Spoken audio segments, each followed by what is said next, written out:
2:12 പെർഗമോസിലെ സഭയുടെ ദൂതന് എഴുതുക. മൂർച്ചയേറിയ ഇരുവായ്ത്തലവാൾ ഉള്ളവൻ അരുളി ചെയ്യുന്നത്.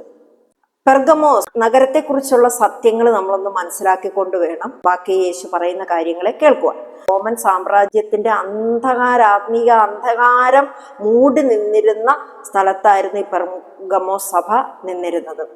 വിഗ്രഹാരാധനയുടെ തലയിടം, ഹൃദയത്തെ തണുപ്പിക്കുന്ന ശിക്ഷണങ്ങൾ, സകല ഭോഗേച്ഛകൾക്കും വഴങ്ങി ജീവിക്കുന്ന, അതിനനുവദിച്ചു കൊടുക്കുന്ന രീതിയിലുള്ള ശിക്ഷണങ്ങളുള്ള സ്ഥലം, മന്ത്രവാദങ്ങൾ, വ്യാജ മതങ്ങളിൽ, ഉള്ളിൽ ഇരുട്ടും പുറത്ത് ആത്മീയത എന്നുള്ള കപടമായിട്ടുള്ള ആത്മീയ ആരാധനകൾ, സാത്താന്റെ സിംഹാസനം എന്നാണ് യേശു പിന്നീട് അത് പറഞ്ഞത്. 2:13 പറയുന്നുണ്ട്. ഈ സാഹചര്യത്തിൽ ജീവിക്കുന്നത് ഏറ്റവും പ്രതിസന്ധിയായിരുന്നു. അപ്പോൾ വല്ലാത്തൊരു സിറ്റുവേഷനിലായിരുന്നു അന്നത്തെ ആ ഒരു കാലഘട്ടം എന്ന് പറയുന്നത്. അങ്ങനെയായിരുന്നു. മൂർച്ചയേറിയ ഇരുവായ്ത്തല വാളുള്ളവൻ. മൂർച്ചയേറിയ എന്ന് പറയുമ്പോൾ വിരുദ്ധതയെയും വഞ്ചനയെയും അശുദ്ധതയെയും ഇരുട്ടിനെയും ഒക്കെ കീറി മുറിക്കാൻ, വേർതിരിക്കാൻ കഴിയുന്ന ശക്തിയുള്ള ആ മൂർച്ചയേറിയ ഇരുവായ്ത്തല, ഒരു വാളിന്റെ രണ്ടു വശത്തും മൂർച്ചയുള്ളതാണ് ഇരുവായ്ത്തലയുള്ള വാളെന്ന് പറയുന്നത്. ആ ഒരു വശം തിരുത്തുന്നു, മറുവശം വിധി നടത്തുന്നു. അതായത് സത്യവും ന്യായവും നിലകൊള്ളുന്നതാണ് ഇരുവായ്ത്തലയുള്ള വാള്. അത് സത്യവുമുണ്ട്, ഒരു സൈഡില് സത്യവും ഒരു സൈഡില് ന്യായവും. ഇതിനു വേണ്ടിയിട്ടാണ് ആ വാള്, വചനമാകുന്ന വാള് നിൽക്കുന്നത്. ആ വാൾ ഉള്ളവനാണ് യേശു ക്രിസ്തു. ആ ഉള്ളവൻ, വചനം വെറും പുസ്തകമല്ല, യേശുവിന്റെ വായിൽ നിന്നും വരുന്ന അധികാരത്തിന്റെ ശബ്ദമാണത്. ആ അധികാരത്തിന്റെ ശബ്ദമുള്ള യേശുവാണ് അരുളി ചെയ്തിരുന്നത്. അവർ താമസിച്ചിരുന്ന നഗരം വ്യാജ ശിക്ഷണങ്ങളുടെ കേന്ദ്രമായിരുന്നു. അതിനാൽ അവിടെ സത്യം വേണം അവിടെ മുന്നോട്ട് നിൽക്കാൻ വേണ്ടിയിട്ട്. അവർക്ക് ഇൻസൈഡ് കോംപ്രമൈസ് ഉണ്ടായിരുന്നു. പാപത്തിനെ കോംപ്രമൈസ് ചെയ്തുകൊണ്ട് ജീവിച്ചിരുന്നു. അതിനാൽ വാൾ വേണം. സത്യം തെറ്റിൽ നിന്ന് വേർതിരിക്കാൻ വേണ്ടിയിട്ട് അവിടെ വാൾ വേണം. അവർക്ക് ശക്തമായിട്ടുള്ള തിരുത്തൽ വരാനിരിക്കുകയാണ്. അതിനാൽ വാളിന്റെ ഉപമ അവിടെ ഉപയോഗിക്കുന്നു. നമുക്ക് മനസ്സിലാക്കാൻ വേണ്ടിയിട്ടാണ് ആ വാളെന്ന് പറയുന്ന ഒരു ഉപമ തന്നിരിക്കുന്നത്. അപ്പൊ അവരെ വേർതിരിച്ചെടുക്കണം, സത്യത്തിലൂടെ അവരെ നടത്തണം. അതാണ് അവിടെ ഉള്ളത്. 2:13 നീ എവിടെ പാർക്കുന്നു എന്ന് സാത്താന്റെ സിംഹാസനം ഉള്ളിടമെന്നും ഞാൻ അറിയുന്നു. നീ എന്റെ നാമം മുറുകെ പിടിച്ചിരിക്കുന്നു. നിങ്ങളുടെ ഇടയിൽ സാത്താൻ പാർക്കുന്നിടത്ത് തന്നെ എന്റെ സാക്ഷിയും വിശ്വസ്തനുമായ അന്തിപ്പാസിനെ കൊന്ന കാലത്ത് പോലും നീ എങ്കലുള്ള വിശ്വാസം നിഷേധിച്ചിട്ടില്ല. പെർഗമോസ് സഭയുടെ സന്ദേശത്തിന്റെ ഏറ്റവും ഭാരം കൂടിയത്, അത്യന്ത വേദന നിറഞ്ഞതുമായിട്ടുള്ള, അതേ സമയത്ത് തന്നെ യേശുവിന്റെ പ്രശംസയും അടങ്ങിയിട്ടുള്ള വചനത്തിലേക്കാണ്, 2:13 നമ്മൾ എത്തി നിൽക്കുന്നത്. നീ എവിടെ പാർക്കുന്നു? പെർഗമോൻ എന്ന നഗരം റോമൻ ലോകത്തിലെ ഏറ്റവും ഇരുട്ടും പാപവും നിറഞ്ഞ നഗരത്തിലാണ് നീ പാർക്കുന്നതെന്ന് യേശുവിന് വ്യക്തമായിട്ട് അറിയാം. യേശു അത് പറയുകയാണ്, നീ എവിടെ പാർക്കുന്നു എന്നും. അവിടെ സർപ്പരൂപത്തിലുള്ള ദേവനെ ആരാധിക്കലും, അതേപോലെ തന്നെ സർപ്പം സാത്താന്റെ പ്രതീകം, മന്ത്രവാദവും ആത്മസമ്പർക്കങ്ങളും ഉള്ളതാണെന്ന് നമുക്കറിയാം. അപ്പൊ വിഗ്രഹാരാധന, സർപ്പത്തെ ആരാധിക്കുന്ന ആ ഒരു രീതി അവിടെ ഉണ്ടായിരുന്നു. മറ്റൊന്ന് വ്യാജമതങ്ങളും അശുദ്ധതയും നിറഞ്ഞ കേന്ദ്രം, മായാജാലം, യജ്ഞങ്ങൾക്ക്, ലൈംഗിക അശുദ്ധതയ്ക്ക്, വിഗ്രഹാരാധനയ്ക്ക് തീവ്രമായിട്ടുള്ള ഇങ്ങനെയുള്ള ആചാരങ്ങൾ നിലനിന്നിരുന്ന ഒരു സ്ഥലമായിരുന്നു പെർഗമോ എന്ന് പറയുന്ന ഈ ഒരു സഭ നിന്നിരുന്ന സ്ഥലം. അതാണ് യേശു പറയുന്നത്, കുഞ്ഞെ നിന്റെ നഗരം പാപവും ഇരുട്ടും നിറഞ്ഞതാണ്, ഞാൻ അറിയുന്നു. അവിടെയാണ് സഭ ജീവിച്ചത്. അതിന്റെ ഇടയിലാണ് സഭ നിലനിൽക്കുന്നതെന്ന് വ്യക്തമായിട്ട് യേശു പറയുകയാണ്. സാത്താന്റെ സിംഹാസനമുള്ള ഇടം. എന്തുകൊണ്ട് സാത്താന്റെ സിംഹാസനം? സൂസ് ദേവന്റെ വലിയ സിംഹാസനം. റോമൻ സാമ്രാജ്യ ആരാധന എന്ന് പറയുന്നത് നരകത്തെക്കാൾ ഇരുണ്ട രീതിയിൽ മനുഷ്യനെ ദൈവമാക്കി ആരാധിക്കൽ, കൈസർ ദൈവമാണെന്ന് പറയാൻ നിർബന്ധം എന്ന് തുടങ്ങിയിട്ട് മനുഷ്യനെ ദൈവമായിട്ട് ആരാധിക്കാൻ വേണ്ടിയിട്ട് അവിടെയുള്ള ജനങ്ങളെ നിർബന്ധിക്കുകയും അങ്ങനെ ആരാധിച്ചു പോരുകയും ചെയ്തിരുന്ന ഒരു സ്ഥലം. അത് മാത്രവുമല്ല, സർപ്പൻ രൂപത്തിലുള്ള ദേവനെ ആരാധിക്കൽ. സർപ്പം എന്ന് പറയുമ്പോൾ നമുക്കറിയാം സാത്താന്റെ പ്രതീകമാണത്. മന്ത്രവാദവും ആത്മസമ്പർക്കങ്ങളും ഒക്കെ ഈ സർപ്പത്തിന്റെ രൂപത്തിനെ വെച്ച് ആരാധിച്ചുകൊണ്ട് ഈ ഒരു നഗരത്തിൽ അന്ന് നിലനിന്നിരുന്ന കാലമാണ്. അതുപോലെ വ്യാജ മതങ്ങളും അശുദ്ധിയും തികഞ്ഞ കേന്ദ്രം, മായാജാലങ്ങളും യജ്ഞങ്ങളും ലൈംഗിക അശുദ്ധതയും വിഗ്രഹാരാധനയും തീവ്രമായ ഇങ്ങനെയുള്ള ആചാരങ്ങൾ നിലനിന്നിരുന്ന ഒരു നഗരത്തിലാണ് ഈ സഭ, പെർഗമോ സഭ ഉണ്ടായിരുന്നത്. അതുകൊണ്ടാണ് നീ എവിടെ പാർക്കുന്നു എന്നും അത് സാത്താന്റെ സിംഹാസനം ഉള്ളിടമെന്നും യേശു ക്രിസ്തു അറിയുന്നത്. അതുകൊണ്ടാണ് യേശു പറയുന്നത്, കുഞ്ഞെ, നിന്റെ നഗരം പാപവും ഇരുട്ടും തികഞ്ഞതാണെന്ന്, നിറഞ്ഞതാണ്, ഞാൻ അറിയുന്നു. ആ സ്ഥലത്താണ് സഭ ജീവിച്ചത്. ഇന്ന് നമ്മുടെ ചുറ്റിലും ഇങ്ങനെയൊക്കെയുള്ള ആരാധനകൾ നിറഞ്ഞു നിൽക്കുന്നതിൻ്റെ നടുവിലാണ് നമ്മുടെയും ജീവിതം. ആ ജീവിതത്തിൻ്റെ ഇടയിലാണ് നമ്മൾ ഇന്ന് ജീവിച്ച് മുന്നോട്ട് പോകുന്നത്. ആമേൻ. അങ്ങനെയുള്ള സ്ഥലത്ത് ജീവിച്ചിരുന്നിട്ട് പോലും നീ എൻ്റെ നാമം മുറുകെ പിടിച്ചിരിക്കുന്നു, ക്രിസ്തുവിന്റെ നാമത്തെ മുറുകെ പിടിച്ചിരിക്കുന്നു. നീ വിറച്ചു നിൽക്കുന്ന നഗരത്തിലായിരുന്നാലും നീ യേശുവിന്റെ നാമം കൈവിട്ടില്ല. മാലിന്യം നിറഞ്ഞ സ്ഥലത്തായിട്ടും നീ യേശുവിന്റെ നാമം കൈവിട്ടില്ല. മുറുകെ പിടിക്കുക എന്നത് വിട്ടുകളയാതെ പിടിക്കുക. ആരും വിട്ടുവീഴ്ച ചെയ്യാതെ അത് തട്ടിയിടാൻ നോക്കിയാലും തട്ടിപ്പറിച്ചാലും പീഡിപ്പിച്ചാലും എന്ത് ചെയ്താലും ഞാൻ മുറുകെ പിടിച്ചിരിക്കുകയാണ്. ഞാൻ എൻ്റെ യേശുവിനെ മുറുകെ പിടിച്ചിരിക്കുകയാണ്. ആ യേശുവിൻ്റെ മുറുകെ പിടിച്ചിരിക്കുന്ന പിടിയിൽ നിന്ന് നമ്മളെ ഒന്നും വിടുവിക്കാൻ പറ്റില്ല. അതുകൊണ്ടാണ് പൗലോസ് പറയുന്നത്, റോമർ 8:35 ഇപ്രകാരം പറയുന്നത്, ക്രിസ്തുവിന്റെ സ്നേഹത്തിൽ നിന്ന് നമ്മളെ വേർപിരിക്കുന്നത് ആര്? കഷ്ടതയോ സങ്കടമോ ഉപദ്രവമോ പട്ടിണിയോ നഗ്നതയോ ആപത്തോ വാളോ. ഇപ്പൊ എന്തൊക്കെ വന്നിരുന്നാലും യേശുവിന്റെ സ്നേഹത്തിൽ നിന്ന് നമ്മളെ വേർപിരിക്കാൻ കഴിയില്ല. യേശു എൻ്റെ കർത്താവ്, ഞാൻ അതിൽ ഉറച്ചു നിൽക്കുമെന്നുള്ള ആ വാക്ക് യേശുവിന്റെ ഹൃദയത്തെ ഉരുക്കിക്കൊണ്ടിരിക്കുകയാണ്. നീ എൻ്റെ നാമം വിട്ടിട്ടില്ല. ഇങ്ങനെയുള്ളവരോട് യേശു പറയുന്നു, നീ എൻ്റെ നാമം വിട്ടിട്ടില്ല, നീ എന്നിലാണ് ജീവിക്കുന്നത്. യേശു പറയുകയാണ്, നീ എൻ്റെ നാമം മുറുകെ പിടിച്ചിരിക്കുന്നു. നിങ്ങളുടെ ഇടയിൽ സാത്താൻ പാർക്കുന്നിടത്തു തന്നെ നിന്നോട് പാപം തന്നെ അടുത്തിരിക്കുന്നു. പാപം നിന്റെ അടുത്തുണ്ട്, എന്നാൽ നീ വീണില്ല. ശത്രുവിന്റെ ഹെഡ്ക്വാർട്ടേഴ്സ്, അറ്റാക്ക് എല്ലാം നമ്മളുടെ തൊട്ടടുത്ത് തന്നെ ഉണ്ട്. അവന്റെ എല്ലാ പീഡകളും നമ്മുടെ അടുത്തുണ്ട്. ടെംപ്റ്റേഷൻസുകളും നമ്മുടെ നടുവിൽ തന്നെ ഉണ്ട്. നമുക്ക് അതിലേക്ക് ആകർഷിച്ചു പോകുന്ന അധർമ്മങ്ങളും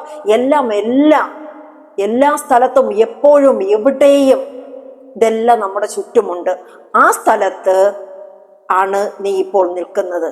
പക്ഷേ അത് യേശു അറിയുന്നുണ്ട്. അവിടെ നീ എന്താണ്? നീ എൻ്റെ നാമത്തെ മുറുകെ പിടിച്ചു നിന്നു. യേശുവിൻ്റെ നാമത്തെ മുറുകെ പിടിച്ചു നിന്നു. യേശു അത് അറിയുന്നുണ്ട്. അപ്പം ഇങ്ങനെയൊക്കെ ഉള്ള സ്ഥലങ്ങളിൽ നമ്മൾ മുറുകെ പിടിച്ചു നിൽക്കുന്നത്, യേശുവിന് വേണ്ടിയിട്ട് നിൽക്കുന്നത് യേശു അറിയുന്നുണ്ട്.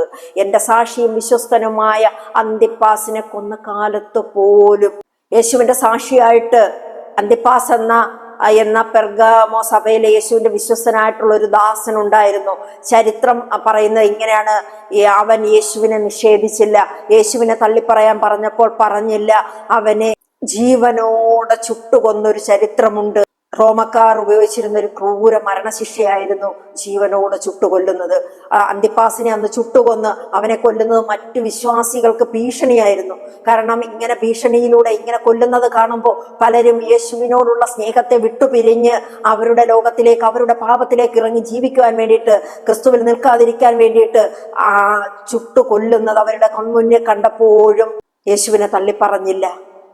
അപ്പൊ നമ്മളാണെങ്കിൽ യേശുവിനെ പിന്തുടർന്നാൽ ഇങ്ങനെയൊക്കെ ഉണ്ടാകാൻ സാധ്യതയുണ്ട്.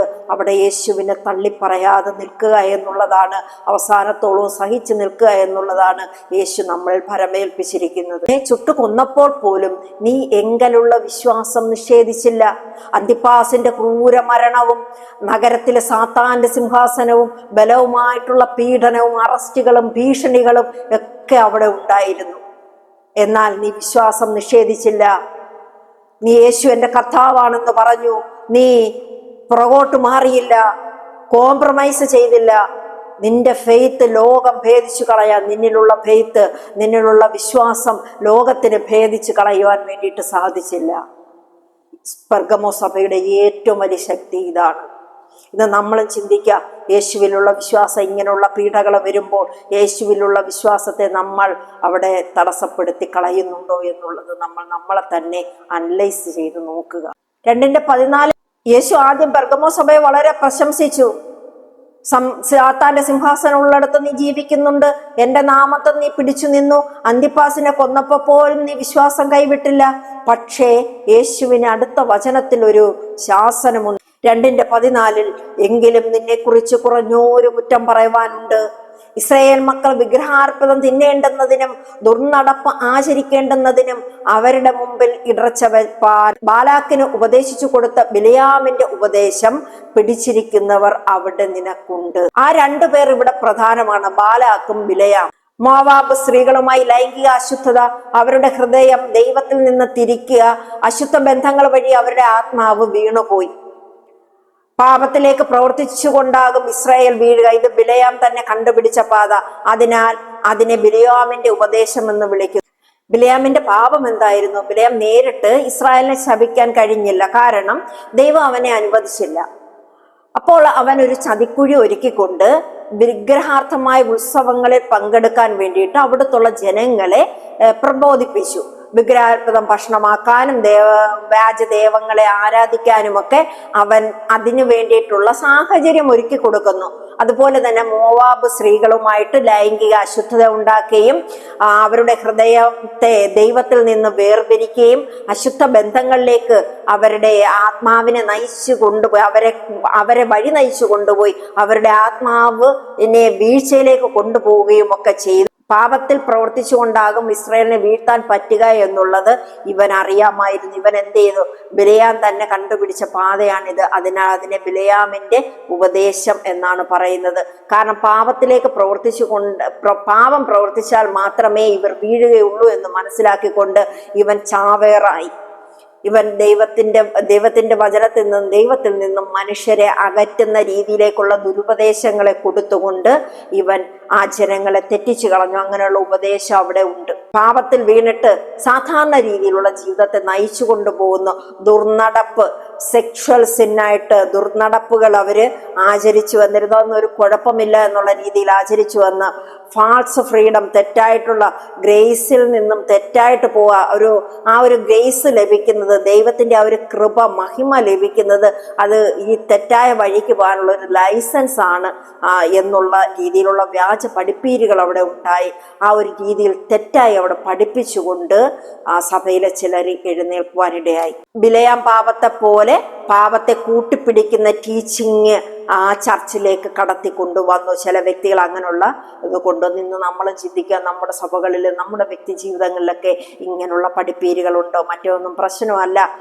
പോയി മറ്റുള്ള വിഗ്രഹങ്ങളെ ആരാധിച്ചു, അവിടെയും പൊക്കോ ഇവിടെയും വന്നു, സകലത്തിനെയും പോയി ആരാധിച്ചു. എല്ലാം ഒന്നല്ലേ? അവരുടെ ഒരു ന്യായം അതാണ്, ദൈവങ്ങളെല്ലാം ഒന്നല്ലേ എന്നുള്ള ചില ചിന്താഗതികളാണുള്ളത്. അവിടെ ദൈവം ഒന്നേ ഉള്ളൂ, സർവശക്തനായിട്ടുള്ള സ്വർഗത്തിൽ വസിക്കുന്ന ഏക സത്യ ദൈവം, യഹോവയാം ദൈവം, പുത്രനായ യേശു ക്രിസ്തു, ഒറ്റ ദൈവമേ നമുക്കുള്ളൂ. നമ്മളെ ആശ്വസിപ്പിച്ച് വഴി നടത്തുന്ന പരിശുദ്ധാത്മാവിന്റെ തുണ, ഈ 3 കൂടിയിട്ടുള്ള ഒറ്റ ദൈവമേ നമുക്കുള്ളൂ. ഒരുപാട് ദൈവങ്ങൾ നമുക്കില്ല. അവിടെ തെറ്റായിട്ടുള്ള ഡയറക്ഷനിലേക്ക് പാപത്തിൽ നടക്കാൻ പ്രശ്നമില്ല. ശരീരം പാപം ചെയ്താൽ ആത്മാവ് ശുദ്ധമാണ്. വിഗ്രഹാരാധനയിൽ അപ്പം പങ്കെടുത്താലും പ്രശ്നമില്ല. നമുക്കൊന്നും വലിയ കടുപ്പമുള്ള കാര്യങ്ങളെല്ലാം വേണ്ട, എല്ലാം ശരിയായ പാതയിലൂടെ അങ്ങ് പോയാൽ മതി എന്നുള്ള ആ ഒരു ബിലയാമിന്റെ ഉപദേശം പോലുള്ള ഉപദേശങ്ങളെ കൊണ്ടുവരുന്ന ചില വ്യക്തികൾ ഈ പെർഗമോസ് സഭയിലും ഉണ്ടായിരുന്നു. ഇത് ഇന്ന് നമുക്കുണ്ടോ എന്നുള്ളത് നമ്മളെ തന്നെ ശോധന ചെയ്തിട്ട് ആദ്യ സ്നേഹത്തിലേക്ക് തിരിഞ്ഞു വരിക. അവിടെ പെർഗമോസ് സഭയുടെ കുറ്റം, സഭയിൽ ചിലർ ഈ ടീച്ചിങ് അംഗീകരിച്ചു, ചിലർ ഈ തെറ്റായ വഴികളിൽ നടക്കാൻ തുടങ്ങുകയും മറ്റുള്ളവരെ അത് പഠിപ്പിക്കാൻ ശ്രമിക്കുകയും സഭ എന്ത് ചെയ്തു? അത് സ്റ്റോപ്പ് ചെയ്യാതെ അതിനെ അലോ ചെയ്തു. അവരതങ്ങനെ ആകട്ടെ, അതൊന്നും കുഴപ്പമില്ല എന്നുള്ള രീതിയിലേക്ക് സഭ അതിനെ പഠിപ്പിക്കുകയും ചെയ്തു. അവിടെയാണ് യേശുവിന്റെ ശാസനം വരുന്നത്. ഇത് ഞാൻ സഹിക്കില്ല, ഇത് വളരെ അപകടകരമാണ്, ഈ ടീച്ചിങ് ചർച്ചിനെ നശിപ്പിക്കും. യേശുവിന്റെ ശാസനം നമ്മൾ ഉൾക്കൊണ്ടേ പറ്റത്തുള്ളൂ. നമ്മളെ നശിപ്പിക്കുന്ന, നമ്മുടെ സഭയെ നശിപ്പിക്കുന്ന, നമ്മുടെ ശരീരത്തെ നശിപ്പിക്കുന്ന ഒരു ഉപദേശവും നമുക്ക് വേണ്ട. ഇപ്പോൾ നാം വെളിപ്പാട് 2:15 വരുന്നു. പെർഗമോസ് സഭയിലെ രണ്ടാമത്തെ വലിയ തെറ്റിനെയാണ് യേശു ചൂണ്ടിക്കാണിക്കുന്നത്. അവണ്ണം നിക്കോലാവ്യരുടെ ഉപദേശം കൈക്കൊള്ളുന്നവർ നിനക്കുമുണ്ട്. 2:6 എഫേസോസിലെ സഭയ്ക്ക് യേശുക്രിസ്തു പറയുന്നത് നിക്കോലാവ്യരുടെ നീ കൈക്കൊണ്ടില്ല എന്നാണ്. പക്ഷേ ഇവിടെ വന്നപ്പോഴേക്കും പെർഗമോസ് സഭയിൽ പറയുന്നു അവണ്ണം നിക്കോലാവ്യരുടെ ഉപദേശം കൈക്കൊള്ളുന്നവർ നിനക്കുമുണ്ട്. സഭയിലുള്ള ചില വ്യക്തികൾ പറയുന്നത് ചെറിയ ചെറിയ പാപങ്ങളൊന്നും പ്രശ്നമില്ല, യുവാക്കൾക്ക് ഫ്രീഡം വേണം, യുവാക്കള് ശരീരത്തിലുള്ള സ്വാതന്ത്ര്യം വേണം, ദൈവം കൃപയുള്ളവനല്ലേ. അത് അങ്ങനെയാണ് നിക്കോലാവ്യരുടെ ആ ഒരു പഠിപ്പിക്കലുകളിൽ ഏറ്റെടുത്തുകൊണ്ട് ചില വ്യക്തികൾ സഭയിൽ എഴുന്നേറ്റത്. നമുക്ക് സ്വാതന്ത്ര്യം വേണം, ക്രിസ്തുവിൽ നമ്മൾ സ്വതന്ത്രരാണ്. പക്ഷെ അത് വചനപ്രകാരമുള്ള സ്വാതന്ത്ര്യം മാത്രമേ നമ്മൾ എടുക്കാൻ പാടുള്ളൂ. യേശു ഇതിനെ ഇഷ്ടപ്പെടാത്തതിന്റെ കാരണങ്ങളുണ്ട്. പാപത്തെ നോർമലാക്കി കാണിക്കുന്ന, ഇന്ന് നമ്മളിലുള്ള പാപങ്ങൾ നമ്മളെ നോർമലാക്കി കാണിക്കുകയാണെങ്കിൽ, പാപങ്ങൾ വലുത് ചെറുത് എന്നുള്ള രീതിയിലില്ല. പാപത്തെ എന്ത് ചെയ്തിരുന്നാലും, ദൈവത്തിന് ഹിതമല്ലാതെ എന്ത് നമ്മൾ ചെയ്തിരുന്നാലും അതെല്ലാം പാപമാണ്. ആ പാപത്തെ നമ്മൾ ചെയ്തിട്ട് അതിനെ നോർമലാക്കി ന്യായീകരിച്ച് കാണിക്കുക. ആ ന്യായീകരിച്ച് കാണിക്കുന്നതിനെ ദൈവം വെറുക്കുന്നു. തന്നെയുമല്ല, വിശുദ്ധി തകരുകയാണ്. ക്രിസ്തുവിന് നമ്മളോട് അടുത്ത് വരാൻ പറ്റില്ല. നമ്മുടെ വിശുദ്ധിക്ക് അവിടെ ഭംഗം വരുന്നു. സഭ കോംപ്രമൈസ് ചെയ്യുന്നു. സഭ കോംപ്രമൈസ് ചെയ്യുന്ന ദൈവത്തിന് ഇഷ്ടമല്ല. നമ്മൾ പോരാടേണ്ടുന്ന സ്ഥലങ്ങളിൽ നമ്മൾ പോരാടി തന്നെ നിൽക്കണം. സത്യത്തെ മാത്രം മുറുകെ പിടിച്ചാൽ മതി. അവിടെ നമ്മൾ ഒറ്റപ്പെട്ടോട്ടെ, പക്ഷെ സത്യത്തെ നമ്മൾ മുറുകെ പിടിക്കുക. ജീവിതം അശുദ്ധിയിലേക്ക് പോകുന്നു. ഒന്ന് ആലോചിച്ച് നോക്കി. തൻ്റെ ജീവൻ അവിടെ കൊടുത്തുകൊണ്ട് നേടിയെടുത്തതാണ് ഈ മനുഷ്യരെ. യേശുവിന്റെ ക്രൂശിനെ അവിടെ നമ്മൾ നിസ്സാരവൽക്കരിച്ച് കാണരുത്. ജീവിത അശുദ്ധിയിലേക്ക് പോകുമ്പോൾ യേശുവിനവിടെ വേദന എടുക്കും. താൻ വില കൊടുത്തു വാങ്ങിയതാണ് മനുഷ്യരെ. സുവിശേഷത്തിന്റെ ശക്തി അവിടെ കുറഞ്ഞു പോകുന്നു. അങ്ങനെയുള്ള അശുദ്ധിയിലുള്ള ജീവിതങ്ങൾ വരുമ്പോൾ ലോകവും സഭയും കൂടി ഇടകലർന്നു പോകുന്നു. നമുക്കൊരു വേർപാട് വേണം. ഈ അശുദ്ധിയിൽ നിന്നൊക്കെ ഒരു വേർപാട് വേണം. ആത്മീയ ചൂട് നഷ്ടമായി അവിടെ തീരും ഈ വേർപാടില്ലെങ്കിൽ. ആത്മീയമായിട്ടുള്ളൊരു തീഷ്ണതയുണ്ട്, ആ തീഷ്ണത നഷ്ടമാകും. നമ്മൾ ലോകപ്രകാരം സഞ്ചരിക്കാനുള്ളവരല്ല, ലോകത്തിന്റെ കൂത്താടലുകൾക്കൊപ്പം സഞ്ചരിക്കാനുള്ള. നമുക്ക് എൻജോയ് വേണം എന്നല്ല, അത് വേണ്ട എന്നല്ല ദൈവാത്മാവ് പറയുന്നത്. നമുക്ക് എൻജോയ് ചെയ്യണം. നമ്മുടെ പരിധിയിൽ നിന്നുകൊണ്ട് നമുക്ക് പറഞ്ഞേക്കുന്ന കാര്യങ്ങളിൽ നിന്നുകൊണ്ടുള്ള എൻജോയ്മെന്റുകളെല്ലാം ആകാം. അതിനപ്പുറമായിട്ട് നമ്മൾ എൻജോയ്മെന്റിന് പോയി കഴിഞ്ഞാൽ നമ്മൾ ദൈവത്തിൽ നിന്ന് അകന്നകന്നു പോവുകയാണ്. നമ്മളിൽ ദൈവസ്നേഹം നഷ്ടപ്പെട്ടുകൊണ്ടിരിക്കുകയാണ്. 2:16 യേശു പറയുന്നു, ആകയാൽ മാനസാന്തരപ്പെടുക, അല്ല ഞാൻ വേഗത്തിൽ വന്ന് എന്റെ വായിലെ വാളുകൊണ്ട് അവരോടും പോരാടും. ആകയാൽ മാനസാന്തരപ്പെടുക, ദിശ മാറ്റുക, തെറ്റിൽ നിന്ന് പിന്മാറുക, യേശുവിന്റെ പാതയിലേക്ക് മടങ്ങി വരിക. തെറ്റായ പഠിപ്പിക്കലുകളും കോംപ്രമൈസുകളും അശുദ്ധത എന്നിവയെ നിങ്ങൾ തിരിച്ചറിയുക. മനസ്സിൽ, ജീവിതത്തിൽ, തീരുമാനങ്ങളിലൊക്കെ മാറ്റം വരുത്തുക. ക്രിസ്തുവിന് വേണ്ടിയിട്ടും ജീവിക്കുക. നമ്മളെല്ലാം ലോകത്തിൻ്റെതായിട്ടുള്ള കുറേ മോഹങ്ങൾ കണ്ടിട്ട് അതിനെ എത്തിപ്പിടിക്കാൻ വേണ്ടിയിട്ട് ഓടിക്കൊണ്ടിരിക്കുകയാണ്. അതല്ല ദൈവം ആഗ്രഹിക്കുന്നത്. ദൈവത്തിന് വേണ്ടിയിട്ട് ഓടുന്ന വ്യക്തികളായിട്ട് മാറുക. ദൈവദാസന്മാരോട്, സഭയെ നിയന്ത്രിക്കുന്ന, സഭയെ നേതൃസ്ഥാനത്ത് നിൽക്കുന്ന വ്യക്തികളോട് യേശു പറയുന്ന ചില കാര്യങ്ങളുണ്ട്. നിന്നെ ഭരമേൽപ്പിച്ചിരിക്കുന്ന സഭയിൽ കടന്നു വന്ന തെറ്റായ ശിക്ഷണങ്ങളെ നീ നീക്കിക്കളയണം. സഭ ദൈവത്തിൻ്റെയാണ്. അപ്പോൾ അവിടെ ഞാൻ നിന്നെ ഏൽപ്പിച്ചിരിക്കുകയാണ്. എൻ്റെ സഭ ഞാൻ നിന്നെ ഏൽപ്പിച്ചിരിക്കുകയാണ്. അവിടെ തെറ്റായ പഠിപ്പിക്കലുകൾ വരുന്നുണ്ടെങ്കിൽ അതിനെ നീക്കിക്കളയണം. പാപവുമായി കോംപ്രമൈസ് ചെയ്യുന്നത് നീ അവസാനിപ്പിക്കണം. ബിലയാം, നിക്കോലാവ്യരുടെ ഉപദേശം നീ റിജക്റ്റ് ചെയ്യണം. ഇങ്ങനെയുള്ളവരുടെ ഉപദേശങ്ങൾ നിനക്ക് വേണ്ട. നീ അത് റിജക്റ്റ് ചെയ്ത് മാറ്റണം. ഇതൊക്കെയാണ് യേശുവിൻ്റെ പരിപൂർണമായിട്ടുള്ള ശാസനം. ആ ശാസനത്തെ നമ്മൾ അംഗീകരിക്കണം. നമ്മുടെ വ്യക്തി ജീവിതങ്ങളിലും ഇങ്ങനെയുള്ള കാര്യങ്ങൾ ഉണ്ടെങ്കിൽ നമ്മൾ അതിനെ അംഗീകരിക്കണം. അതൊരു ശാസനമാണ്. മടങ്ങിവാ കുഞ്ഞെ, ദൈവത്തിലേക്ക് മടങ്ങിവാ. ദൈവം അങ്ങനൊരു ശാസനം നൽകണം. മാനസാന്തരപ്പെടുക. നമ്മൾ ഇന്ന് ഇരിക്കുന്ന അശുദ്ധിയിൽ നിന്നും മാറി നമ്മൾ ശുദ്ധിയിലേക്ക് വരിക. നമ്മൾ നമ്മളെ തന്നെ ന്യായീകരിക്കാതിരിക്കുക. ഞാൻ ദൈവത്തിലാണ്, ഞാൻ എല്ലാ കാര്യങ്ങളും ചെയ്യുന്നുണ്ടെന്നുള്ള രീതിയിൽ നമ്മൾ ഇരിക്കാതെ വീണ്ടും നമ്മൾ നമ്മളെ തന്നെ ശോധന ചെയ്യുക. ദൈവമേ, എന്നിൽ എന്തെങ്കിലും കുറവുകളുണ്ടോ, ഇനിയും പോരായ്മകളുണ്ടോ ഉണ്ടെങ്കിൽ എന്നെ പരിപൂർണമായിട്ട് യേശു അതിനെ പൂർണ്ണതയിലേക്ക് കൊണ്ടുവരിക. എന്നെ തെറ്റുകളിൽ നിന്ന് മാറ്റിയെടുക്കുക. ദൈവത്തിന്റെ മുമ്പിൽ സറണ്ടർ ആകുക. അതാണ് വിശ്വാസികളുടെ മാനസാന്തരം എന്ന് പറയുന്നത്. ചെയ്തുകൊണ്ടിരിക്കുന്ന ദൈവത്തിന് ഹിതമല്ലാത്ത കാര്യത്തിൽ നിന്നും പിന്മാറി പരിപൂർണമായി ക്രിസ്തുവിന്റെ സ്നേഹത്തിലേക്ക് മടങ്ങി വരിക. ഇത് നമുക്കും എനിക്കും നിങ്ങൾക്കും ഒക്കെ ആയിട്ടാണ്. എല്ലാ സഭകളോടും ഇത് ആത്മാവ് സഭകളോട് പറയുന്നത് ചെവിയുള്ളവൻ കേൾക്കട്ടെ. അവിടെ ജയിക്കുന്നവന് എന്ത് പരീക്ഷണങ്ങൾ വന്നാലും പാപത്തിൽ കോംപ്രമൈസ് ചെയ്യാതെ, തെറ്റായിട്ടുള്ള പഠിപ്പിക്കലുകൾക്ക് വഴങ്ങാതെ, ട്രൂത്ത് കൈവിടാതെ, യേശുവിനെ വിട്ടുകളയാതെ ജയിക്കുന്നവർ ഇവരാണ് ഇവിടെ ജയിക്കുന്നവർ. അങ്ങനെ ജയിക്കുന്നവർക്ക് മറഞ്ഞിരിക്കുന്ന മന്ന കൊടുക്കും.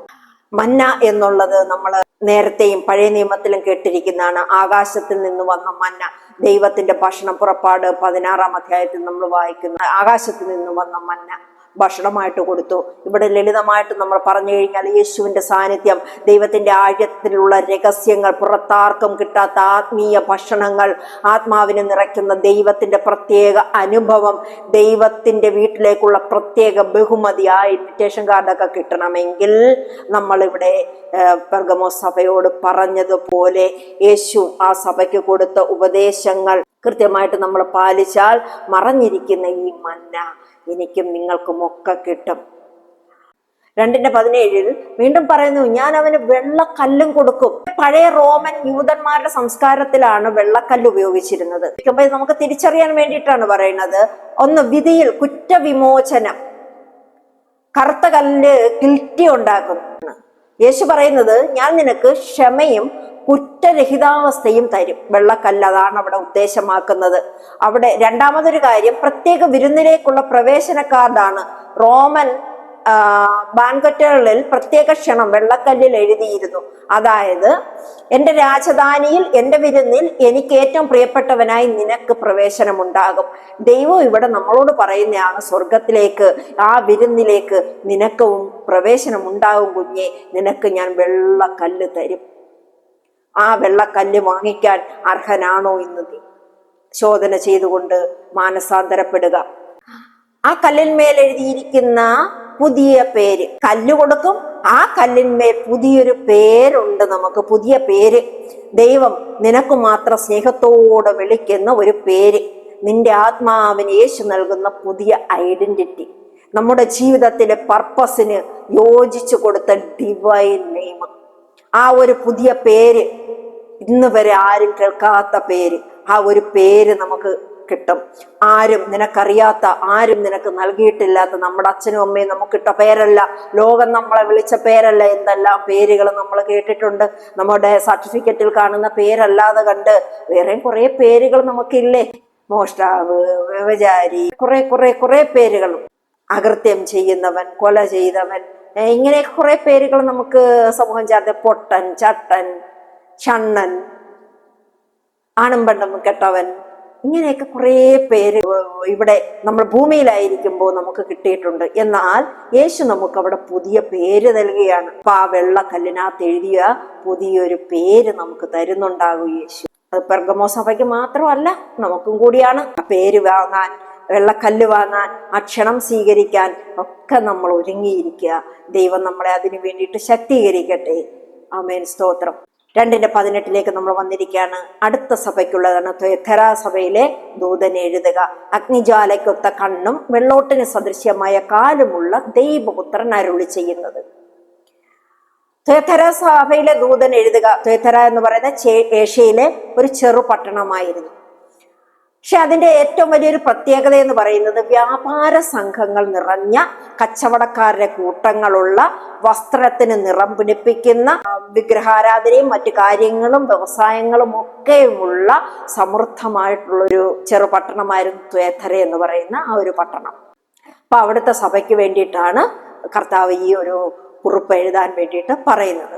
ഇവിടെ ഒരു വലിയ പ്രശ്നമുണ്ട്. കാര്യം ജോലിക്ക് പോകണമെങ്കിൽ അവർ ആരാധിക്കുന്ന ആ അശുദ്ധമായിട്ടുള്ള ആരാധനയിൽ പങ്കെടുത്തെങ്കിൽ മാത്രമേ ആ ജോലിയിൽ പ്രവേശിക്കാൻ പറ്റുകയുള്ളായിരുന്നു. ആ ദൈവങ്ങളെ വിളിക്കണമായിരുന്നു. പാപത്തിനോട് കോംപ്രമൈസ് ചെയ്യാനും മറ്റുള്ളവരുടെ പ്രഷർക്കും നടുവിലായിരുന്നു നമ്മുടെ ഈ തുയഥൈര സഭ ഉണ്ടായിരുന്നത്.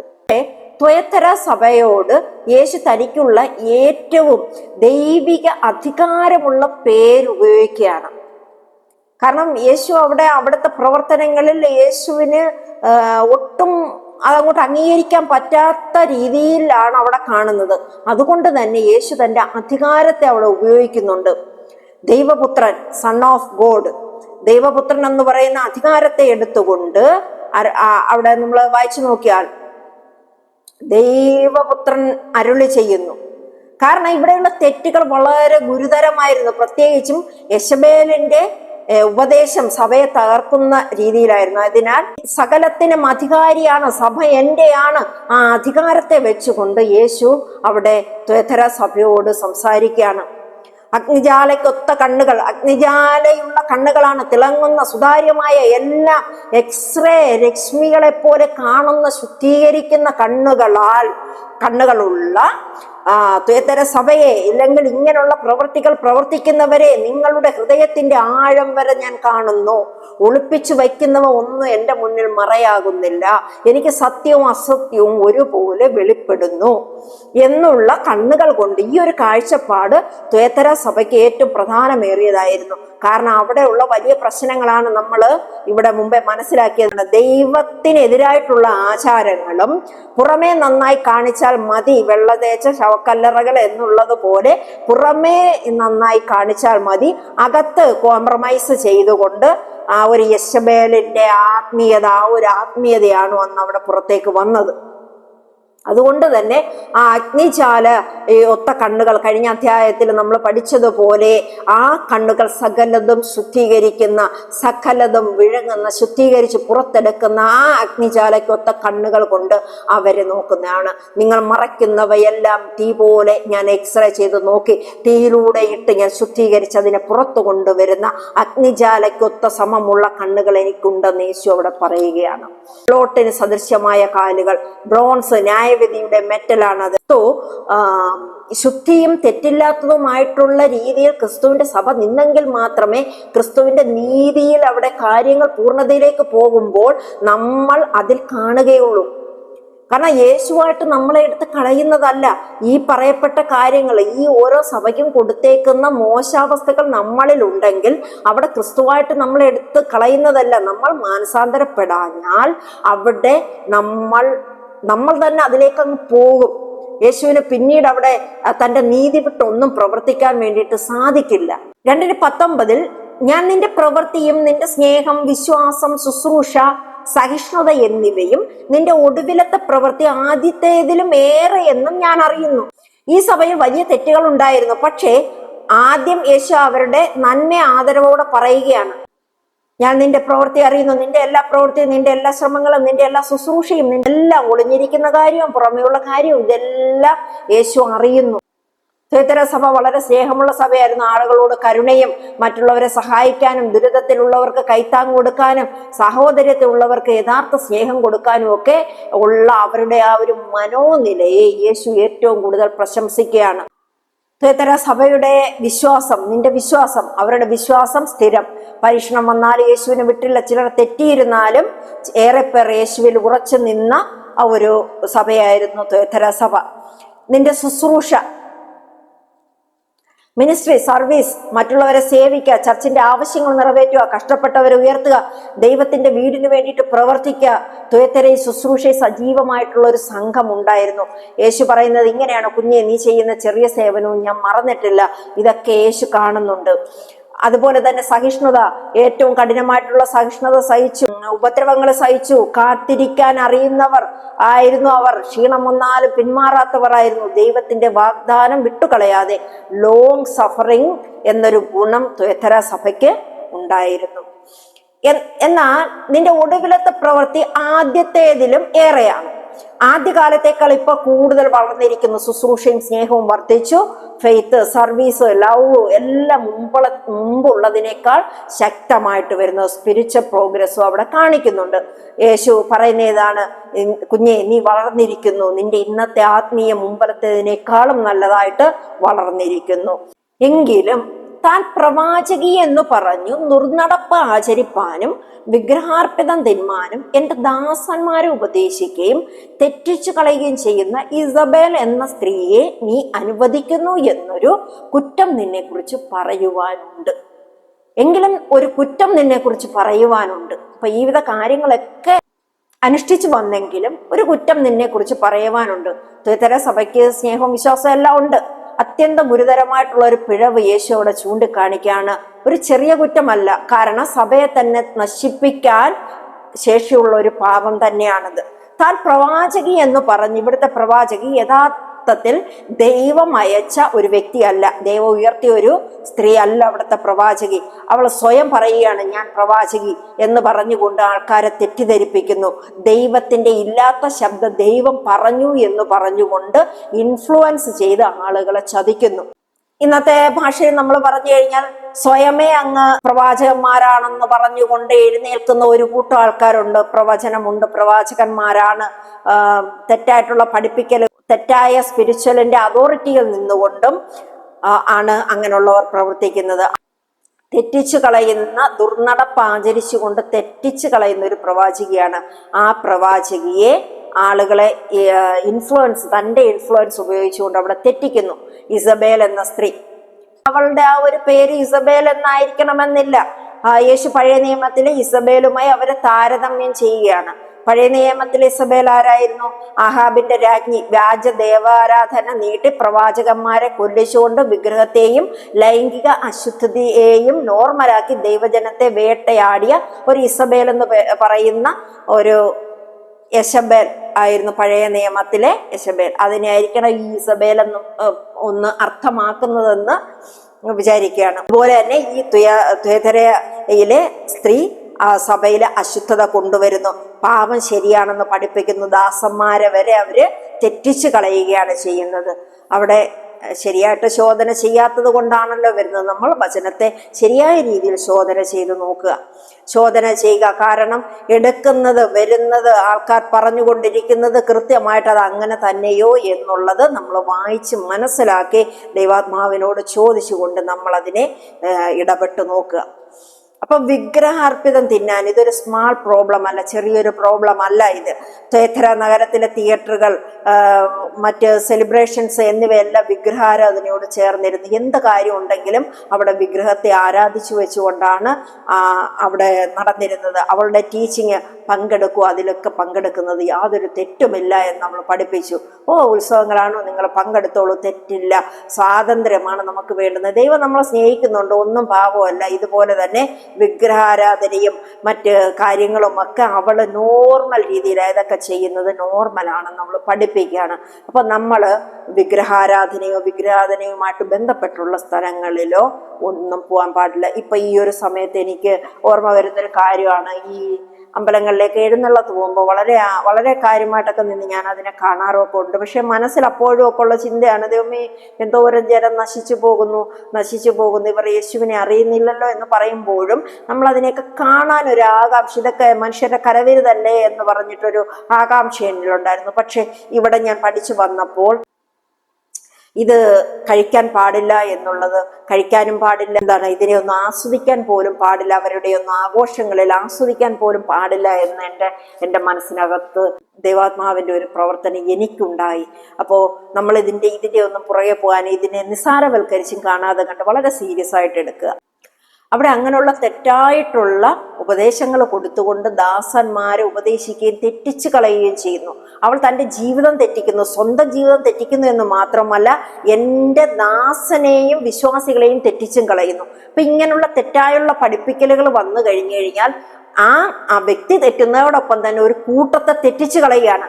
നിഷ്കളങ്കരായവരെ വഴി തെറ്റിച്ചു അവരുടെ വിശ്വാസം തകർത്ത് സഭയിൽ പാപം നോർമലാക്കി പ്രവചനവും റെവലേഷനും ഒക്കെ മിസ്യൂസ് ചെയ്തുകൊണ്ടുള്ള അവളുടെ പഠിപ്പേര്, യേശു പറഞ്ഞതിൽ ഏറ്റവും ഭാരം കൂടിയ ഒരു ഭാഗമാണിത്. തെറ്റിക്കുന്നവർ യേശുവിൻ്റെ കണ്ണിൽ വലിയ കുറ്റമാണ്. അതിന് തെറ്റായ ഉപദേശങ്ങൾ കൊടുക്കാൻ പാടില്ല. ക്രിസ്തുവിന് വേണ്ടിയിട്ട് കഷ്ടത്തെ സഹിച്ച് എന്ത് രീതിയിലും കാര്യങ്ങളെ ശരിയായ രീതിയിൽ പഠിപ്പിച്ചുകൊണ്ട് യേശുവിന് വേണ്ടിയിട്ട് ശരിയായ രീതിയിൽ നിൽക്കുക എന്നുള്ളതാണ്. ആരെയും തെറ്റിച്ചു കളയാൻ നമുക്ക് അധികാരമില്ല.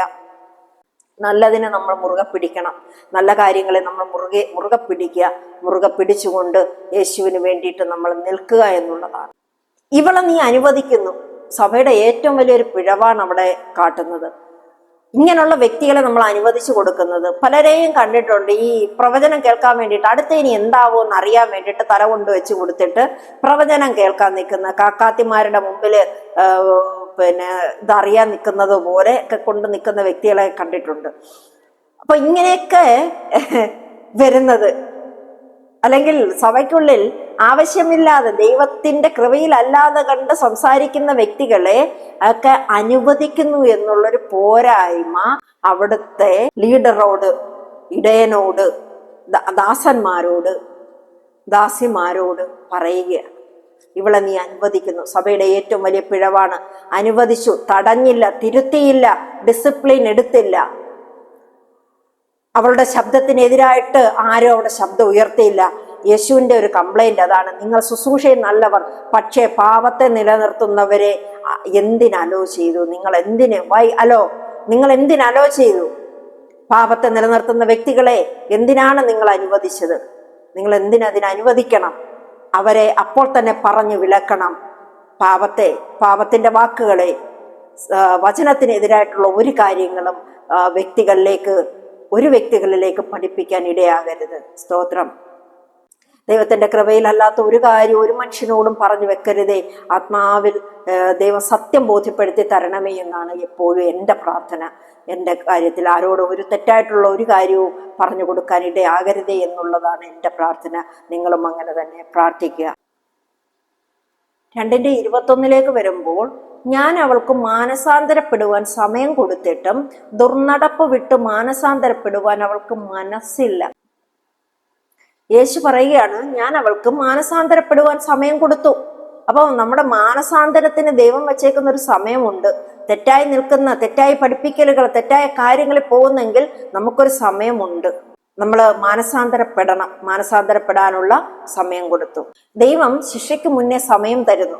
തിരിച്ചു വരാൻ, മനസ്സ് മാറ്റാൻ, തെറ്റിൽ നിന്ന് പിന്മാറാൻ, ദാസന്മാരെ തെറ്റിക്കുന്നത് നിർത്താൻ, ഹൃദയത്തെ തിരിച്ചു കൊണ്ടുവരാൻ ദൈവം എപ്പോഴും ശിക്ഷിക്കുകയല്ല ആദ്യം ചെയ്യുന്നത്. ദൈവം നമുക്ക് അവസരങ്ങൾ തരുന്നു. മാറി വരാൻ, മാനസാന്തരപ്പെടാനൊക്കെ നമുക്ക് സമയം തരികയാണ്. ഇവിടെ യേശു പറയുകയാണ്, ഞാൻ അവൾക്ക് പലതവണ അവസരം കൊടുത്തു, ഞാൻ ക്ഷമയിൽ കാത്തുനിന്നു, ഞാൻ അവളെ തളർത്താൻ ആഗ്രഹിച്ചില്ല, ഞാൻ അവളെ നശിപ്പിക്കാൻ ആഗ്രഹിക്കാതെ മാനസാന്തരപ്പെടാനാണ്. ഇന്നും നമ്മുടെ ജീവിതത്തിലും ദൈവത്തിന്റെ ഹിതമല്ലാത്ത രീതിയിൽ എന്തെങ്കിലും കാര്യങ്ങളുണ്ടെങ്കിൽ ഇപ്പോൾ തന്നെ മാനസാന്തരപ്പെട്ടു. കാരണം അതിനൊരു അവധിയുണ്ട് ദൈവത്തിന്. ആ അവധിക്ക് മുമ്പേ നമ്മൾ മാനസാന്തരപ്പെട്ടുകൊള്ളുക. ആ മാനസാന്തരപ്പെടാതെ കണ്ട് നമ്മൾ നിന്നു കഴിഞ്ഞാൽ അതിന് കൊടുക്കേണ്ടുന്ന വില വലിയതാകും. അപ്പൊ ദൈവം അവിടെ നശിപ്പിക്കാൻ ആഗ്രഹിച്ചില്ല, അവളെ മാനസാന്തരപ്പെടാൻ സമയം കൊടുത്തേക്കാണ്. അതാണ് ദൈവത്തിന്റെ കൃപ. ഒരു തെറ്റ് ചെയ്തു പോയി കഴിഞ്ഞാൽ, നീ തെറ്റിപ്പോയി, ഇനി ആ തെറ്റിനകത്തേക്ക് നീ ജീവിച്ചോ, നീ എൻ്റെ അടുക്കൽ പാപം ചെയ്തു, അതുകൊണ്ട് നിന്നെ എനിക്ക് വേണ്ട എന്ന് പറഞ്ഞ് തള്ളിക്കളയുന്ന ഒരു ദൈവമല്ല നമുക്കുള്ളത്. ദൈവം നമ്മളെ ചേർത്തുകൊള്ളുന്നു.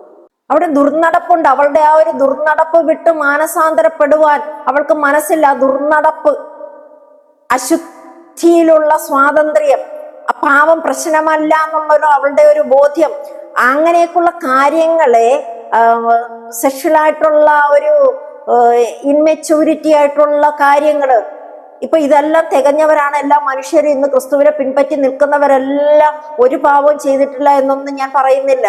പക്ഷെ ഇതൊക്കെ ഉള്ള വ്യക്തികളായിരുന്നു തന്നെയാണ് 100% പെർഫെക്റ്റ് ആയിട്ടുള്ളവരെ അല്ല ക്രിസ്തു വിളിച്ച് വേർതിരിച്ചിരിക്കുന്നത്. തെറ്റുകളും കുറ്റങ്ങളും പോരായ്മകളും പ്രശ്നങ്ങളും അശുദ്ധികളും ലൈംഗിക അശുദ്ധികളും ഒക്കെ ഉള്ള വ്യക്തികളായിരുന്നു ഞാനും നിങ്ങളും ഒക്കെ. പക്ഷെ അവിടെ നിന്ന് കർത്താവ് വിളിച്ച് വേർതിരിച്ചത് പാപം പ്രശ്നമില്ല എന്ന് കരുതാനല്ല, ആ പാപത്തെയൊക്കെ നമ്മൾ ദൈവത്തോട് ഏറ്റു പറഞ്ഞു.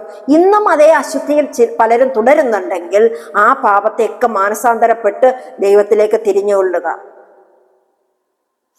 ആ പാപത്തെ നോർമലാക്കി കാണിക്കരുത്. ഇവിടെ പ്രവാചകി എന്ന് പറഞ്ഞു വന്നവൾ പാപത്തെ നോർമലാക്കി കാണിച്ചു. അതായിരുന്നു ഏറ്റവും വലിയ തെറ്റ്, പാപത്തെ നോർമലാക്കി കാണിക്കുന്നത്. അവിടെ യേശു പറയുകയാണ്, മാനസാന്തരപ്പെടാനുള്ള സമയം ഞാൻ അവൾക്ക് കൊടുത്തു, എന്നാൽ മാനസാന്തരപ്പെടുവാൻ അവൾക്ക് മനസ്സില്ല. അവൾ തുനിഞ്ഞില്ല, അവൾ ആഗ്രഹിച്ചില്ല, പ്രതിരോധിച്ചു നിന്നു.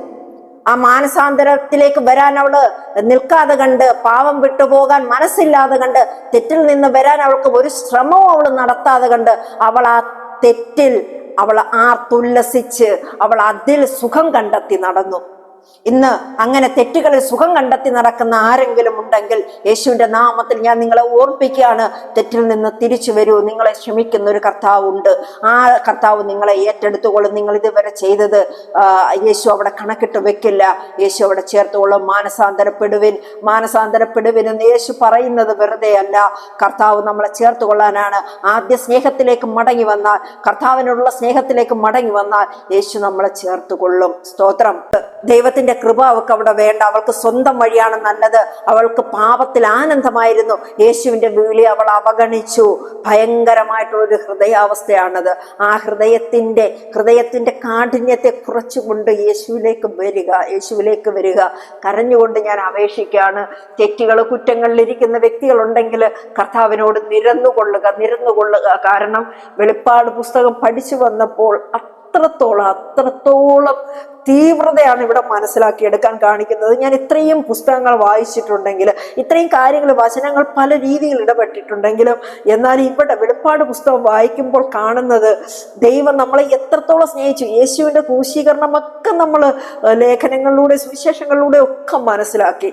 പക്ഷെ അതിലൊക്കെയും വിഭിന്നമായിട്ടാണ് വെളിപ്പാട് പുസ്തകത്തിൽ തിരിച്ചറിയുന്നത്, ക്രിസ്തുവിന്റെ ആ ദീർഘക്ഷമ തിരിച്ചറിയുന്നത്. സ്തോത്രം. ഇന്ന് നിങ്ങൾ മാനസാന്തരപ്പെടാനുള്ളൊരു സമയം കൊടുത്തിട്ട് മാനസാന്തരപ്പെടാതെ വന്നു കഴിഞ്ഞാൽ നിത്യ നരകത്തിലേക്കായിരിക്കും പോക്കെന്ന് ദൈവാത്മാവ് ഓർപ്പിക്കുന്നു. സ്തോത്രം. ദൈവം പറഞ്ഞത് തിരിച്ചു വരാൻ സമയം കൊടുക്കുന്നു. ദൈവം വിളിച്ചു, മൃദുവായി പറഞ്ഞു, കാത്തുനിന്ന് അവസരങ്ങൾ നൽകി, പരിഹാര മാർഗങ്ങൾ തുറന്നു തന്നു. പക്ഷേ അവളുടെ ഹാർട്ട് അത്രയും കഠിനമായിട്ടുണ്ട്. അവൾ എന്ന് പറയുമ്പോൾ നമ്മളെല്ലാവരും ഇന്ന് ക്രിസ്തുവിൽ ഇല്ലാതെ കണ്ട് ക്രിസ്തുവിലാണെന്ന് പറയുകയും എന്ന പാപത്തെ മറച്ചു വെച്ചുകൊണ്ട് നിൽക്കുന്ന ഓരോ വ്യക്തികളോടും പറയുകയാണ്, മനസ്സ് പൂർണ്ണമായി ദൈവത്തിന്റെ ശബ്ദത്തോട് അടയ്ക്കുന്ന ഒരവസ്ഥ വിട്ടിട്ട് മാനസാന്തരപ്പെടുക. അപ്പൊ തിരിഞ്ഞു വരാൻ സമയം കൊടുക്കും. ദൈവം ഒരാളെ ശിക്ഷിക്കുന്നത് പാവമുള്ളതിനാലല്ല. ദൈവത്തിന്റെ ശിക്ഷ, ഞാനിത് പഠിച്ചപ്പോൾ മനസ്സിലായത്, എനിക്ക് വെളിപ്പെട്ടു വന്നത്, ദൈവം ശിക്ഷിക്കുന്നത് പാപം ഉള്ളത് കൊണ്ടല്ല, മാനസാന്തരപ്പെടാതിരുന്നാലാണ് ദൈവത്തിന്റെ ശിക്ഷ അവിടെ വരുന്നത്. ഒരു പാവം നമ്മൾ ചെയ്തു പോയി കഴിഞ്ഞാൽ, അയ്യോ ഞാൻ പാപിയായി പോയല്ലോ എന്നുള്ളൊരു ചിന്ത വരും. പാപിയായി പോയല്ലോ എന്നുള്ള ചിന്ത മനസ്സിൽ വരികയും അവിടെ മാനസാന്തരം വന്നുകൊണ്ട് ക്രിസ്തുവിന്റെ അരികിലേക്ക് ഓടിച്ചെല്ലുക. യൂദായുടെ അവസ്ഥ നമ്മൾ കാണുന്നു. യൂദ പാപം ചെയ്തു, തെറ്റ് ചെയ്തു. പക്ഷെ അവൻ ക്രിസ്തുവിന്റെ ക്രൂശിന്റെ അരികിലേക്കല്ല അവൻ മടങ്ങിച്ചെന്നത്. അപ്പൊ അവന് പാപത്തിന്റെ ബോധം അവന് വന്നപ്പോൾ അവൻ ആ ഒരു നിരാശയിൽ അല്ലെങ്കിൽ ദുഃഖത്തിൽ അവൻ പോയി അവന്റെ ജീവിതം അവസാനിപ്പിച്ച് കളയുകയാണ് ഉണ്ടായത്. എന്നാൽ ഇവിടെ യേശു പറയുന്നത്, നീ ജീവിതം അവസാനിപ്പിക്കാനല്ല, നിന്റെ പാപം എത്ര വലുതായിരുന്നാലും, നീ എന്നെ എത്രത്തോളം തള്ളി പറഞ്ഞിട്ടുണ്ടെങ്കിലും, നീ എൻ്റെ വായെടുത്തുകൊണ്ട്, എൻ്റെ ശബ്ദമെടുത്തുകൊണ്ട്, എൻ്റെ പേര് പറഞ്ഞുകൊണ്ട് നീ എന്തൊക്കെ മോശ പ്രവൃത്തികൾ ചെയ്തിട്ടുണ്ടെങ്കിലും നീ എന്നിലേക്ക് മടങ്ങി വാ, നീ മാനസാന്തരപ്പെടൂ, ഞാൻ പറയുന്ന കാര്യങ്ങൾ മാത്രം നീ പറഞ്ഞുകൊള്ളുക. യേശു ഓർമ്മിപ്പിക്കുകയാണ്. സ്തോത്രം. അത് മാനസാന്തരപ്പെടാഞ്ഞാലാണ് ദൈവം നമ്മെ ബാലശിക്ഷ നൽകുന്നത്. സ്തോത്രം. അങ്ങനെ മാനസാന്തരപ്പെടാതിരുന്നാൽ 2:22 പറയുന്നു, ഞാൻ അവളെ കിടപ്പിലും അവളുമായി വിഭജിക്കുന്നവരെ അവളുടെ നടപ്പ് വിട്ട് മാനസാന്തരപ്പെടാതിരുന്നാൽ വലിയ കഷ്ടതയിലും ആക്കിക്കളയും. ഞാൻ അവളെ കിടപ്പിലാക്കും. കിടപ്പ് എന്ന് പറയുന്നത് ബെഡ്, പാപത്തിന്റെ സ്ഥലം, അശുദ്ധ ബന്ധത്തിന്റെ സ്ഥലമാണ്. അവിടെ ആ ഒരു കിടപ്പെന്ന് പറയുന്നത് സിംബോളിക്കായിട്ട് പറയുന്ന ഒരു കാര്യമാണ്. കിടപ്പ്, ആ പാപത്തിന്റെ അശുദ്ധമായിട്ടുള്ള ഒരു സ്ഥലം, കിടപ്പിലാക്കുക. ബൈബിളിൽ ബെഡ് എന്നുള്ളത് പലപ്പോഴും ഉപയോഗിക്കുന്നത് അശുദ്ധതയെ, സെക്ഷൽ സിൻസ്, ശിക്ഷാസ്ഥലവും രോഗവും തകർച്ചയും എന്നിങ്ങനെയാണ്.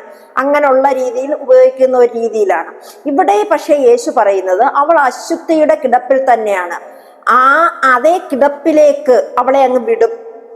മാനസാന്തരപ്പെടാതിരുന്നാൽ അവളെ കിടപ്പിലും, അതേ അവസ്ഥയിലും, അതേ കിടപ്പിലും ആ ഒരു ശിക്ഷയുടെ കിടപ്പാക്കി മാറ്റും. പാപം നൽകിയ ആനന്ദം ദൈവം അവളുടെ ശിക്ഷയുടെ കിടക്കയാക്കി മാറ്റുമെന്നാണ് ദൈവം അവിടെ പറയുന്നത്. അപ്പൊ അവളുടെ കിടപ്പിലാക്കി അവളുമായി വ്യഭിചാരം ചെയ്യുന്നവരെ, ഇവിടെ ഫിസിക്കൽ സെക്ഷൽസിൽ മാത്രമല്ല സൂചിപ്പിക്കുന്നത്.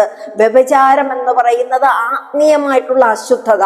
കാരണം ദൈവത്തിന്റെ ശരിയായിട്ടുള്ള വചനങ്ങളെ വിട്ടുകൊണ്ട് മോശമായിട്ടുള്ള കാര്യങ്ങളെ ചെയ്യുന്ന ആത്മീയത്തിന് അശുദ്ധത ഉണ്ടാക്കിക്കൊണ്ട് നിൽക്കുന്ന ആ ഒരു കാര്യം. അവളുടെ ടീച്ചിങ് അനുസരിച്ചവര്, അവളുടെ ഫാൾസ് പ്രവചനം വഴി അവൾ തെറ്റിച്ച് വിട്ട വ്യക്തികൾ അവളുടെ പഠിപ്പിക്കലുകളെ അവളുടേതായിട്ടുള്ള പാവങ്ങളെയൊക്കെ അവൾ നോർമലാക്കി കൊണ്ടുപോയി അതിനനുസരിച്ച് അവൾക്കൊപ്പം കൂടെ നിന്നവര് അവളുടെ മറ്റ് കാര്യങ്ങൾ അവളുടെ ആകത്തുകയെ സ്വീകരിച്ചവരെ, കോംപ്രമൈസ് ജീവിതം നയിച്ചവരെ, അതിനെ ഫോളോ ചെയ്തവർ, ഇവർക്കും ദൈവം കൊടുക്കുന്ന ഒരു കാര്യമുണ്ട്, അവളോടൊപ്പം വ്യഭിചരിച്ചവരാണെന്നാണ് യേശു ഇവിടെ പറയുന്നത്. അവിടെ ആത്മീയ വ്യഭിചാരം ചെയ്തിരിക്കുന്നു.